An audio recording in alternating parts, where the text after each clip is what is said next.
Večeras imate priliku da probate premium klasu, to je 6 vina, 2 šampanj vina, 2 bela vina, 2 crvena vina.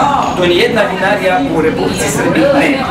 Uz dužno poštovanje prema svim vinarima u Srbiji, oni imaju ili jedno ili 2 vina. Ali napraviti kompletnu liniju gdje može da bude i penušavo, belo i crveno, crvena lagana i crvena teža. To je jedan veliki rad i trud i to su posebni vinogradi.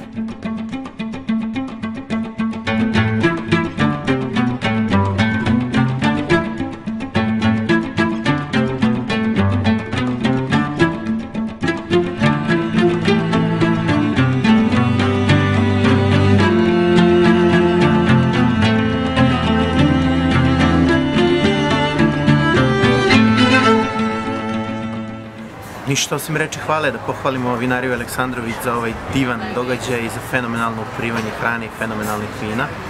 Da iznesemo i lični pečat, odnosno da kažem šta se meni najviše dopada, to je penušav vinoar i jako lep Triumf Gold koji sam imao prilike ranije da probam. Odlična vina uz dobru atmosferu, Triumf Gold očekivano dobar, Pinot Noir odličan.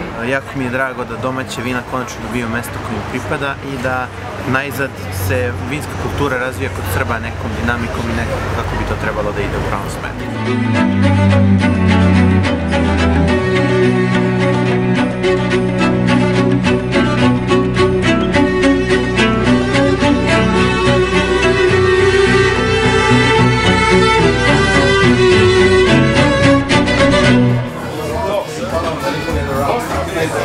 Eno se večeras ovde na jednom jako dobrom Tvitapu, mala fabrika ukusa i vinarija Aleksandrović, naš domaćin Dušan su večeras objasnili neke stvari kako se organizuju Tvitapovi i uopšte zašto je to bitno za animiranje internet zajednice, tako da evo mi smo se super proveli, možemo da vas pozovemo da probate vina Aleksandrović i da dođete u malu fabriku ukusa zato što ljudi odlično rade taj posao i eto kao moja najbolja preporuka, živeli, to je to.